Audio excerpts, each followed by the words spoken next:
നാടൻ ഒട്ടുപുരയുടെ പുതിയ വീഡിയോയിലേക്ക് എല്ലാ കൂട്ടുകാർക്കും സ്വാഗതം. പതിവ് പോലെ തന്നെ എൻ്റെ വെളുപ്പിനത്തെ വ്ളോഗാണ് കാണിക്കുന്നത്.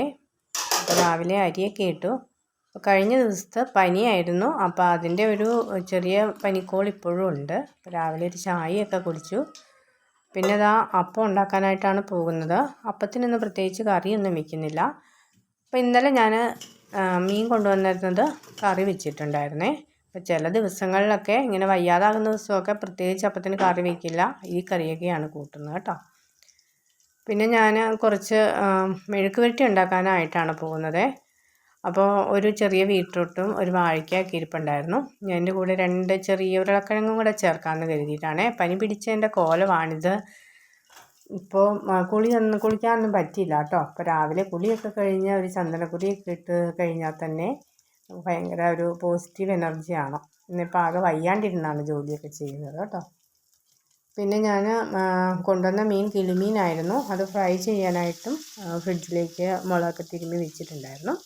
അപ്പോൾ അതെടുത്ത് ഫ്രൈ ചെയ്യാനും കൂടി എടുക്കുന്നുണ്ട്. അപ്പോൾ ഈ കൊച്ചു നാട്ടിൻ പുറത്തെ നമ്മുടെ ദിവസേനയുള്ള കാര്യങ്ങളാണ് വീഡിയോയിലൊക്കെ ഉൾപ്പെടുത്തിയിരിക്കുന്നത്. അപ്പോൾ നമ്മൾ ദിവസവും ഭക്ഷണം ഉണ്ടാക്കുന്ന, നമ്മുടെ നാടൻ രീതിയിലുള്ള ഭക്ഷണം ഉണ്ടാക്കുന്ന കാര്യങ്ങളും ഒക്കെയാണ് വീഡിയോയിൽ പറയണത്. അപ്പോൾ ഇങ്ങനെയുള്ള വീഡിയോ ഒക്കെ കാണാൻ ഇഷ്ടമുണ്ടെങ്കിൽ തീർച്ചയായും സപ്പോർട്ട് തരണം കേട്ടോ. ഇതിപ്പോൾ ഞാൻ അവർക്ക് മാത്രമായിട്ട് 2 മുട്ട പുഴുങ്ങാനായിട്ട് വെച്ചേക്കുവാണ്. അപ്പോൾ ഇങ്ങനെ ഞാൻ സാധാരണ കുക്കറിലാണ് മുട്ട ഇടാറുണ്ടായിരുന്നത്. അപ്പോൾ എങ്ങനെ വന്നാലും തട്ടി മുട്ടിയൊക്കെ ഒരു മുട്ട പൊട്ടി പോകാറുണ്ട് കേട്ടോ. അപ്പോൾ ഞാൻ ഇങ്ങനെ ഒരു പാത്രത്തിൽ ഇങ്ങനെ ഇട്ട് കഴിയുമ്പോഴത്തേക്ക് അത് നന്നായിട്ട് കിട്ടാറുണ്ട്.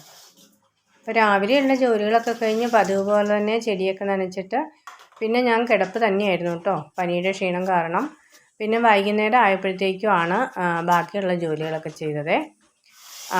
വൈകുന്നേരം ആയപ്പോഴത്തേക്കും ചക്കക്കുരു മാങ്ങ വയ്ക്കാനായിട്ട് ഇന്നലെ മാങ്ങ കൊണ്ടുവന്നായിരുന്നു. അച്ചാറിടാനും കൂടെ ആയിട്ടാണ് കൊണ്ടുവന്നത്. അപ്പം മുരിങ്ങ ഞങ്ങൾക്ക് കഴിഞ്ഞ ദിവസം ഒരു ചേച്ചി കൊണ്ടുവന്ന് മുരിങ്ങക്ക തന്നതും ഉണ്ടായിരുന്നേ. അപ്പോൾ ചക്കക്കുരു മാങ്ങയും ആണ് വയ്ക്കാനായിട്ട് പോയത്. അപ്പം ഞാൻ നേരത്തെ ഇങ്ങനെ ഒരു എളുപ്പത്തിൽ ചക്കക്കുരു തൊലി കളയാൻ വേണ്ടിയിട്ട് ഇങ്ങനെ ഒരു വീഡിയോയ്ക്കകത്ത് കണ്ടതാണ്. അപ്പോൾ ഒരു വിസിലടിപ്പിച്ചിട്ട് അപ്പോൾ ചക്കക്കുരു അപ്പോൾ തൊലി പോകും എന്നുള്ള രീതിയിൽ കണ്ടതാണ്. അത് പഴയൊരു ഓർമ്മ വെച്ചിട്ട് ചക്കക്കുരു വേവിക്കാനായിട്ട് വെച്ചു. ഒരു വിസിലാണ് അടിച്ചത് കേട്ടോ. പക്ഷേ ചക്കക്കുരു എടുത്തിട്ട് തൊലി കളയാനായിട്ട് പാടെന്ന് പറഞ്ഞു കഴിഞ്ഞിട്ടുണ്ടെങ്കിൽ അതെനിക്ക് അന്നേരം ചെയ്തപ്പോൾ എനിക്ക് തോന്നി ഇതിലും ഭേദമായിട്ട് എനിക്ക് ചക്കക്കുരു അല്ലാതെ തന്നെ തൊലി കളഞ്ഞ് വേവിക്കുന്നതായിരിക്കും നല്ലതെന്ന് തോന്നി. അത്യാവശ്യം വെന്ത് വന്നിട്ടുണ്ടായിരുന്നു, എങ്കിലും ഞാനത് കുറേ സമയം എടുത്തു. പനിയും കൂടെ ആയതുകൊണ്ട് ആകെ വയ്യാണ്ടായി നിന്ന് ഇത് വേണ്ടായിരുന്നു എന്നുള്ള രീതിയിലാണ് ഞാൻ അതിൻ്റെ തൊലിയെല്ലാം കളഞ്ഞെടുത്തത്. അപ്പോൾ അതിൻ്റെ പിന്നെ തേങ്ങ അരച്ചെടുത്തു. തേങ്ങയും ജീരകവും വെളുത്തുള്ളിയും കാന്താരി പൊടിച്ചതാണ്, ഉണക്കി പൊടിച്ചതാണ്, എല്ലാം കൂടെ അരച്ചെടുത്തേ. അപ്പോൾ ഇതായിരുന്നു ചക്കക്കുരുവിൻ്റെ പരുവം.